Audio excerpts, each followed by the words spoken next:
Thank you so much for joining and good day to everyone. It's good morning here and so it's good to say good day. Myself, Dr. Abdurazak, I am a current Chevening scholar. I am pursuing MSc in Public and Environmental Health Sciences from University of Birmingham. Thank you so much to our distinguished Chevening cohort for sparing their valuable time. And I would like to request uh, each of you that self-introduce yourself, starting with Muzammil. Assalamu alaikum. I'm Muzammil Patel. I'm from the Chevening batch of 2018-19. So it's been quite a while since I got back. I did my master's in public policy from the University of Edinburgh.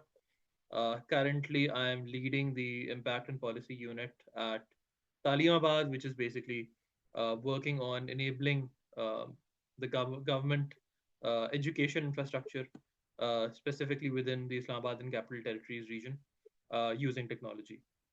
And we're working in government schools with government teachers and principals all across the ICT region. Thank you, Muzammil. Over to Myra. Sure. Thank you so much for, first of all, Dr. Zaza, for arranging this session. And so let me quickly introduce myself first. My name is Maria Asif, and I got a Chevening scholarship back in 2020.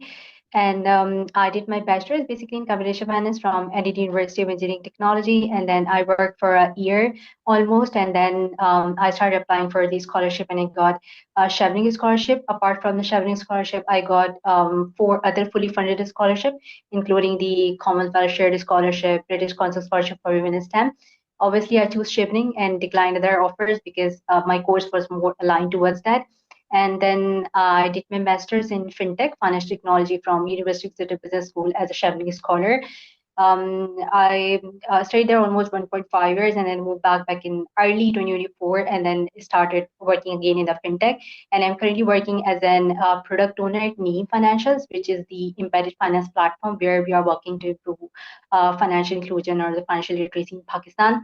And I also recently represented Pakistan as the fully funded delegate in the Global Future Forum under the theme of Future of FinTech. And yeah, that's all about me. Thank you so much, Myra. Exactly 1 year ago, I was the participant and you were speaking on the tips for the Chevening interview. And thank you so much Yes, I for that. remember. Yeah. And over to Mohsna. Hello, Assalamualaikum everyone. My name is Mohsen Asif. I am the Chevening Scholar from 2024, and I did my master's from Imperial College London in Science Communication. I also received there's this award called Asma Jangi Scholarship Award, which is awarded to the top woman scholar from Pakistan. So I also received that, and so prior to my master's, I have an undergrad in mechanical engineering, but leading up to my master's, I had a 4 year work experience in which I have led the organization of Pakistan's biggest science festival that is called the Lahore Science Mela. So I think that work was really crucial in my master's and like that entire journey, which I'll elaborate upon later. But yeah, I'm really excited to be here. Thank you for having us. Thank you so much for your introduction. And we will formally start our session, starting with Muzammil Saab to have his inputs on like what are the do's and don'ts of Chevening interview. Over to you, sir. Yeah, thank you, Dr. Abdurazak. So I'll keep things short when it comes to the interview. Um, there are a few things that I think should definitely be done to prepare for it.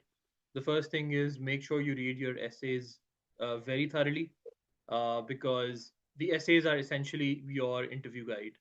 Um, that's the great thing about this interview, that you know what you're going to say through your essays. The committee also knows what you're going to say because they've seen your essays beforehand. So the essays are your main interview guide. Make sure you read your essays thoroughly. Even if there are any follow-up questions that the interviewers will ask you, they will be from your essay. So make sure uh, that you've read your essays very thoroughly before you go into the interview. The second thing is what I would definitely say is keep things in a very conversational and relaxed tone. That way, your personality will come out. Um, And essentially, at this stage, what they're trying to assess is whether you're a good personality fit for Chevening. They've already seen your profile, they like who you are on paper. They just want to see if who you are on paper matches who you are in person, and whether you're a good personality fit uh, for the Chevening scholarship, because the scholarship involves, interacting with scholars, interacting with other fellows at university, and having a holistic experience beyond academics as well. So they need to see your personality shine through. That's essentially what they're looking for. The third thing I would say is practice speaking your answers in front of a mirror. That's something that I did. I did not give any mock interviews. This based on my experience. I did not give any mock interviews. But what I did do was I read my essays, made a few talking points, and then practiced communicating those talking points in front of a mirror. And what that helps with is essentially, um, like, I do get anxiety when it comes to speaking in public forums like this. So that kind of helps me get over the anxiety and helps me kind of develop a flow as I go along. So if you've already like practiced speaking in front of a mirror, then you're less nervous when you have to communicate those points again, and you can get your cadence right, you can get your thoughts in order as well. It really helps you get your thoughts in order before the actual interview as well. So I would definitely practice speaking in front of a mirror, but do it in a very conversational tone. And then the fourth thing I would say is just listen very carefully to the question that's being asked in the interview before you start answering. And listen to the complete question before you start answering. Um, the question will be from your essays. It might be phrased slightly differently, but listen carefully. You'll understand what they're exactly trying to ask you. And yeah, just keep things conversational. It'll help. Now, coming to don'ts. The first thing I would not do is do not script your answers too much. Because again, if it comes across as if you're just narrating a rote learned or memorized script, then your personality will not shine through. And yeah, this is actually from those who took interviews last year. So I was speaking to, I met the deputy head of communications for the British High Commission, who was on the interview panel last year. And she very specifically said that any candidates who would just start like narrating a memorized or rote learned script, we would not select them because their personality would not shine through at all. Whereas anyone who kept things, in a very conversational tone, in a very relaxed tone, they would automatically stand out in front of the committee. So don't overscript your answers. You already know what you're going to say. You just need to make a few talking points and then practice communicating them. Don't make a script and then start rote learning it. It's not going to help you. And it's not, again, like I mentioned earlier as well, it's all about, at this stage, it's really all about your personality and how that shines through. So if you script your answers, it will not let them, or it will not, yeah, it will make it difficult for them to gauge your actual personality. So yeah, definitely do that. The second thing I would say is, again, I did not give any mock interviews. I think it's still okay to give mock interviews if that helps you. For me personally, I didn't find mock interviews of any help, so I didn't give any. But if you are giving mock interviews, and don't let that kind of shape your perception about what's going to happen during your actual interview. Because if you're going in with, okay, yeah, these, if they ask this, I'll say this, they ask this, I'll say this. Um, Things might change. They might ask you a question that was not asked to you in your mock interviews, and then you might get flustered that way. So just keep an open mind. Again, listen very carefully to what they're saying. And yeah, if you're giving mock interviews, don't let that shape your perception of what will actually happen during the interview. It's a great guide for you to have, but that's it. Don't think of it as a guide.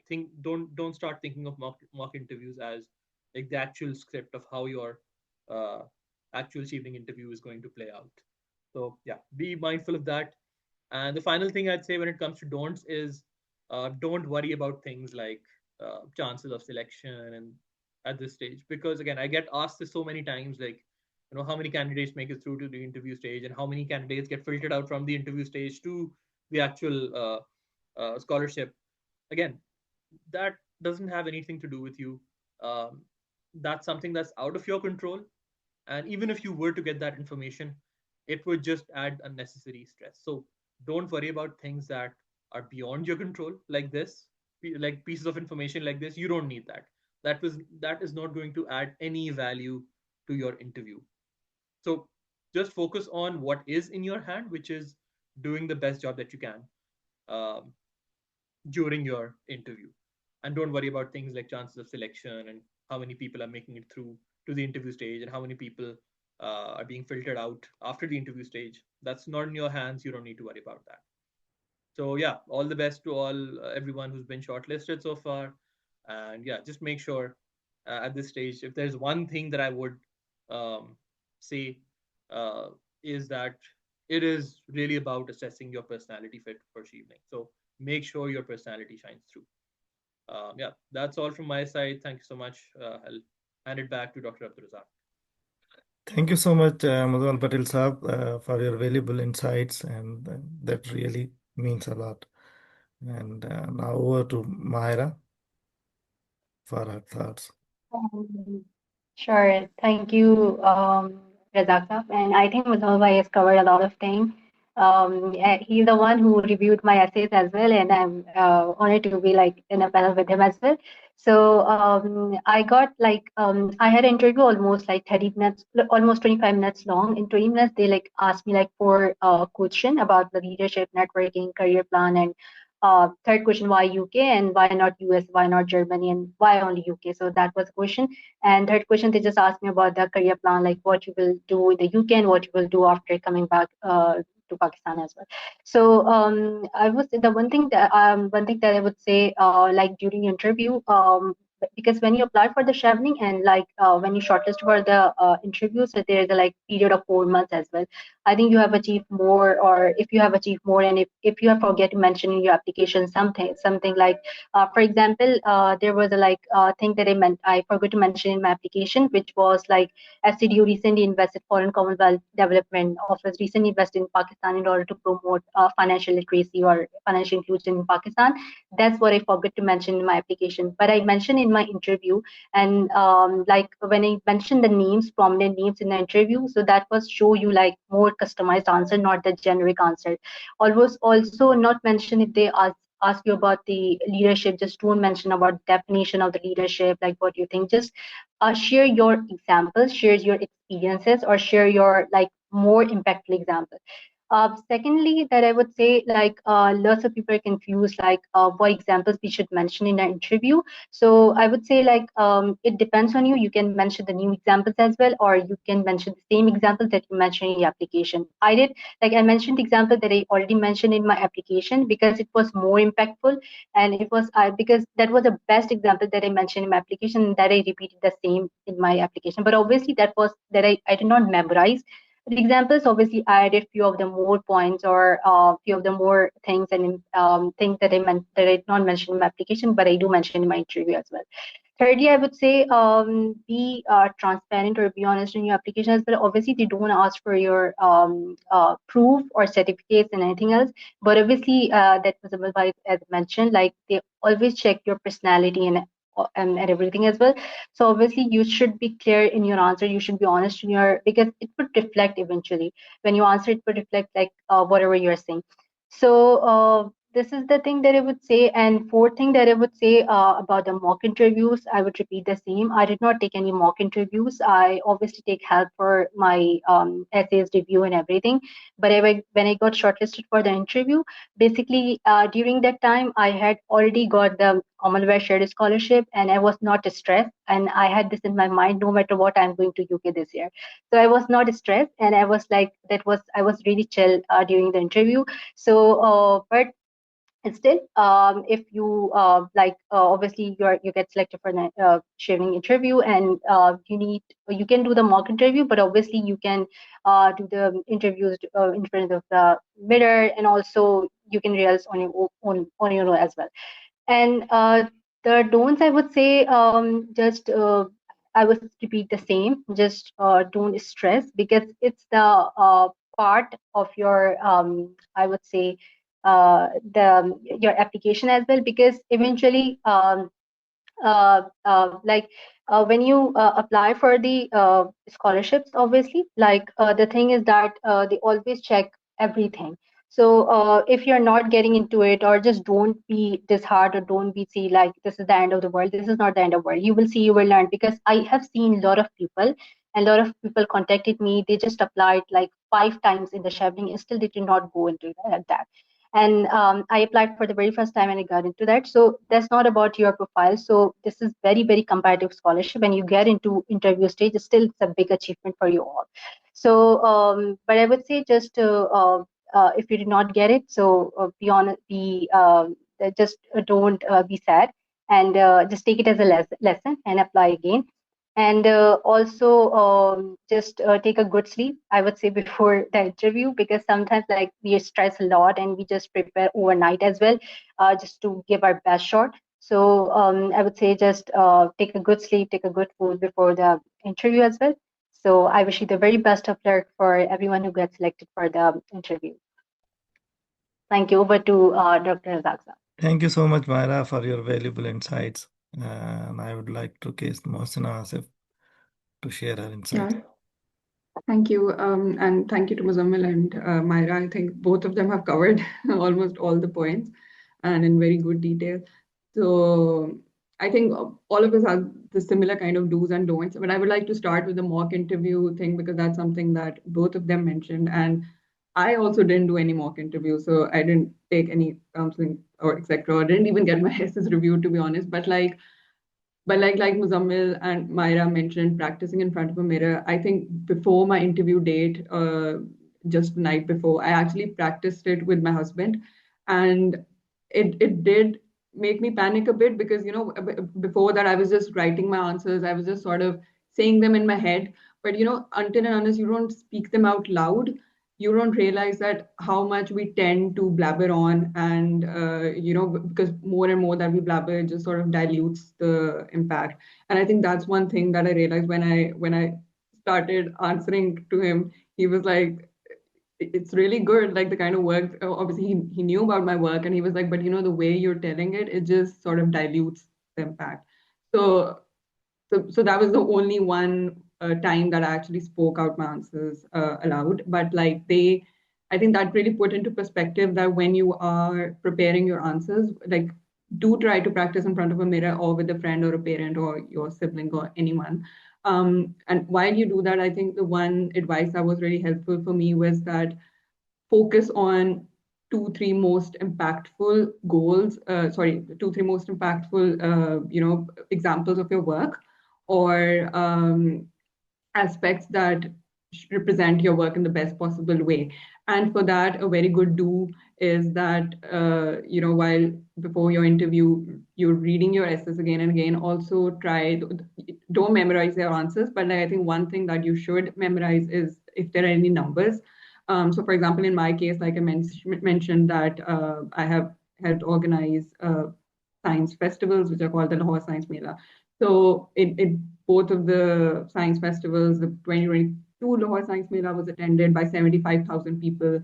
The 2023 Lahore Science Mela was attended by 100,000 people. So I think these sort of numbers where you are able to sort of quantify your impact, it really helps give the interviewers a very good picture of the kind of work or the impact that you've done. Another do that I think I immediately saw its effect on my interviews phase was when I mentioned that I already had offers from my chosen universities. So in case you do not need to have offers, but in case if you have already secured offers, it's always a good idea to mention it, because I think they are that is something that's going to play out well in your favor. Another thing that I'll say is that try to be really clear about your goals, because I think when we talk about or think about our 5 year or long term goals, we all tend to be very ambitious, and that is a good thing. But at the same time, we need to be a bit realistic as well. And I think one thing that helped me was that connecting the work that I had done, the work that I was doing, with what I was planning to do. So, as an example, I said something like that, oh, I want to see science festivals more spread out in the rest of the country. And one way of doing that is that universities take more charge of it, and we organize them with the help of universities. And now this is something that I had already talked about with the British Council, with different partners. So I quoted that as well. So that sort of shows that, okay, whatever plan or goal you have, it's not coming out of thin air, but you're actually have done some work or demonstrated examples to back it. And another thing is, because I feel like this just connects the past work, the what do you want to do, and in the middle of it is your masters, that how is your masters going to help that. So if you are really passionate about what you are planning to do, it will show to the interviewers. Because like for example, in my case, I think I talked about that how there is no course on science communication in Pakistan, that there are a lot of science communicators in Pakistan, but there is no formal training on science communication. And in case you don't know what science communication is, it's mainly about popularizing science to the masses, to the general public. This includes science museums, science journalism, science media, all of that. So I showed that how important it was for me to get that master's, because especially from the UK, where science communication is very established and has a lot of museums and everything, and to even get a practical experience of museums and science centers and how science festivals are organized over there. So it always shows that why it always helps to show that why do you really need that master's from UK. Um, Secondly, I'll try to move on to my don'ts. So I would actually suggest that don't think of completely new examples. It's always good to add on to what you have already written in your essays. But what you've written in your essays, like I think Muzammil and Myra said, that they have already secured you a call for the interview. So you can add on that, but like I would suggest that this is your opportunity to go into more depth, to elaborate on it, to maybe, for example, if they ask you about leadership, like they want to see you as a leader and they want to hear your experience as a leader. So it's a very good opportunity for you to explain on that. For example, in my case, I talked about that, when I joined the science organization through which I organized the science festival, I was the only person working. I was the only science communicator. There was a lot of things that I had to do from scratch. And because I had done all of that from scratch and because I had all that experience, so when I onboarded people, I understood the pressures and how hard it can get working in a position like that. So I think I was really genuine in my interview. Like I was very genuine in my interaction. I talked about that. I know it sounds very cliche, but being like kind, especially in leadership roles, how important it is, and like how I was able to build a whole team of science festival organizers or people who were working at the back end of the festival. Secondly, yeah, it's like it's very hard to fake passion. So like if you are really passionate, or you really do want to do what you have applied for, it is going to show on in the conversation. And I think another really good thing is that try to have a conversation with the interviewers, like try to let go of the rigidity. And I think that is one of the things that when I was in the room, I actually let go of all the nervousness and everything. And by the end of the interview, I felt like I was enjoying the conversation, because it was like I was telling them about something I was really passionate about, I had worked in. And so it was like sharing uh, with someone who's not aware of the kind of work that you're doing, and telling them that, okay, so this is the work that I'm doing, and this is really needed in our country, and there is this whole movement, and how do I plan to do it and everything. So I think it's very important that you feel like it's a conversation and you enjoy it. And by the end of it, I was like, okay, I was really enjoying it, and I didn't want that conversation to end. Um, and yeah, I think that's pretty much it.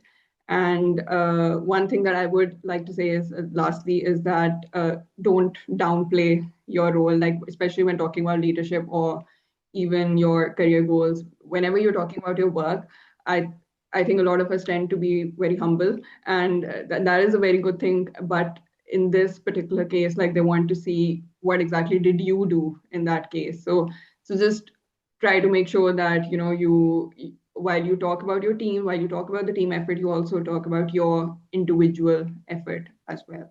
So that's pretty much it. Well, I'd like to hand it back to Dr. Abdulrazak. Thank you so much, Vasana, and thank you all for your valuable and constructive do's and don'ts. I would like to add few things what more or less they are similar to yours. I'm also not in favor of mock interviews. And for my mock, I took help from AI, and I asked the AI to ask more difficult questions from me. Then I also self-practiced on Mirror, and I talked with my friends to have interview with me. And I would suggest number one, let your face to speak with your words. Like you should not look like a robotic person. That whatsoever the emotions are there in your words, they should be reflected in your face. Like if you showed any example of leadership, that should be visible with your on your face. Or if there is any tragic history story, if you're telling, then it should be visible on your face. Number two, don't get panic on the things, and try to listen to the panel very clearly. And it's good that you can, if you don't understand the question, you can ask for the repetition, and give sufficient time, like few seconds to yourself, to arrange the response so that you can respond in a very good way. And like speak clearly, and don't speak excessively. Give the time to the panel for the follow-up question. That's always good for you. And remember, you are the person who is on the driving seat, and it's you who will decide what to discuss. So that's most important. So discuss the things on which you have a lot of grip, and be honest and be real. If you think you don't have any information about that thing, then don't argue on that. And it's completely fine to be like anxious, to have anxiety in the start, but don't overthink in the interview time that, oh, I'm not performing well. So it's not always good for you. And the last thing I will say, that don't use the jargons or the technical terms, uh, because you don't know the background of the interview panel. So you are not there for impressing them, but you are there to prove your case. And yeah, that's all from my side. And then now I think we should go for the question and answer session. If anyone has the question, they can raise their hand. Yeah, there is a question from Batul Imran. Please unmute your mic. Yeah. Hi, am I audible? Yes. So first of all, thank you so much, Dr. Abdulrazak, for setting this up and for the panelists for showing up to support the current Chevening cohort or the people who would eventually be in it. I have two separate questions. So my first question is that, as you know, the essays format was a little changed this year. It was more shorter, more targeted. So do you think that's going to impact the overall interview questions? Because there won't be a lot of examples that they already know from us beforehand. So that's the first question. And the second question is that what would your advice be in terms of a career plan for somebody who's doing a pivot, which means that their professional experience is in a different industry and they are doing or want to do a master's in a completely different industry. So how would you advise them to navigate the career plan questions like that? Thank you.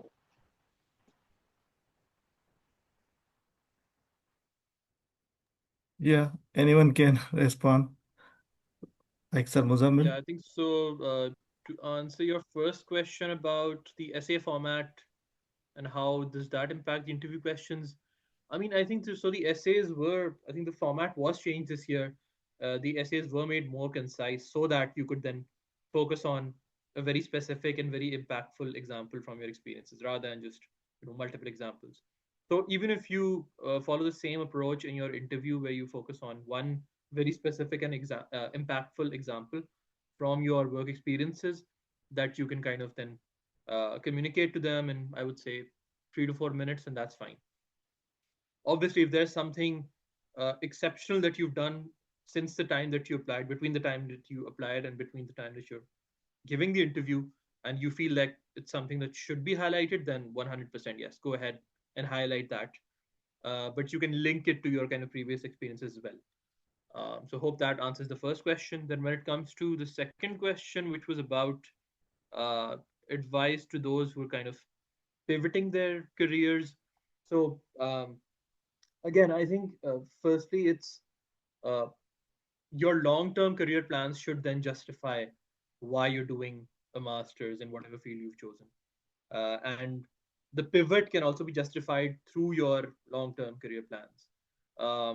And that like use those to kind of ground your uh, reasoning behind it.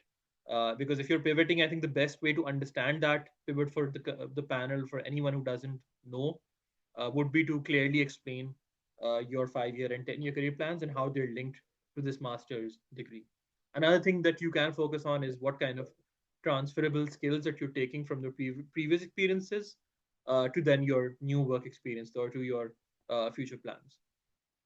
Yeah, that's all from my side. If anyone else wants to add more, Sana or Myra, please feel free to do so. Yes. Yeah, I think what sorry. Yeah, Vandana, go ahead. Yeah, no, no, I was just gonna add a very brief point that to what Muzammil said that you can always quote your transferable skills from the previous role. I think even if there was any point, if there was any project that you were working on which made you realize that, oh, actually I want to work in this sector. Let's say maybe you were in the development sector, you were working on some broader project, but then something came along and you got a brief interaction with a policy related issue to, let's say, health or education or whatever. So like I think it's always useful to mention that as well, so like they know that if you are planning to pivot, it's like there is some reason and there is some brief interaction of yours with that subject, and you have some little, not exactly a work experience, but like some yeah, like some sort of experience with it. Yeah, Myra. Yeah, exactly. Yeah. Yeah, I would like to add the same point in the second question. So, basically, when I applied for the Chevening, I had like almost few months of experience in the fintech, and but I had certifications. I had the internship experience as well. Not that too much, but like I have 2 months of internship experience and most of the certifications. And I had like more experience on different fields on finance, pure finance, not in the fintech. But I pivoted basically on my career plan. I clearly mentioned in my career plan that what I am going to do after my masters, even during my masters as well. What skills I can acquire during my masters and how can I apply after coming back to Pakistan. So your career plan is really important in that scenario. If you're switching your career, if you're switching your field even, so if you have certifications, if you have some sort of like freelancing work as well that you did, if you have done some sort of side projects during in that area, you should mention that. So it will basically show your motivation, obviously, and towards your mission as well. That this field that you are going to pursue, that you want to pursue in. So yeah. Thank you so much. And now we would like to take one or more two questions. There's a question how long we need to take about the leadership example. Personally speaking, in my interview, they just told me that you have only 20 minutes and 5 minutes for each essay. So it's up to you. So I decided that I will complete my response in 3 minutes maximum, 3.5 minutes, so that I should give sufficient time to the panel that they should ask the follow-up questions. If anyone has to add uh, on it. Yeah, I think Abdul Razak, you nailed it. Yeah, Yes, I three would say minutes like is prepare the answer. yeah. Go on, Myra. Go on. Go on. Okay. I was just saying, like, I agree with Arazasab as well. So prepare your answer for 4 minutes almost. Like, but when you will start speaking, it will already shrink to 5 minutes. So basically, you will start some like forgetting your words, some forgetting your things as well during interview. So, but do not cross like more than 4 minutes or the 5 minutes. The 3 minutes are enough. Yeah, Muzammil, go ahead. Yeah, again, yeah, like Abdul Razak and Myra pointed out, I think yeah, 3 to 4 minutes is ideal because then that would give them time to ask you any follow-up questions, and it would also give you time if they kind of give you the floor to ask them any questions. It would also give you kind of that time. Yeah, there's a last question. How many questions on average are in the interview? And should we keep our answers short and to the point? I I think think it's up to five you. questions. Like Yeah. based on my interview experience, I think I had like 5 questions or 6 questions max. Yeah, based on my interview experience. And again, um, I think yeah, you should again don't divulge into excessive minute details of each example. I think the same level of detail that you've given in the essays is fine for the interview as well. And I think the previous question where we gave our answer, I think that kind of answers it. Where if you're able to answer it with between like 3 to 4 minutes, then yeah, that's ideal. Yeah. I think we have only 20 seconds left. And thank you so much, I think there's one more Anush. question about striking a balance between ambitious and realistic career plan. So I would say like yeah, don't try to do too many things at the same time. If you're saying I'll join the government, I'll start writing articles for newspapers, I'll also join the top university as a professor. That's way too ambitious and not doable. Yeah.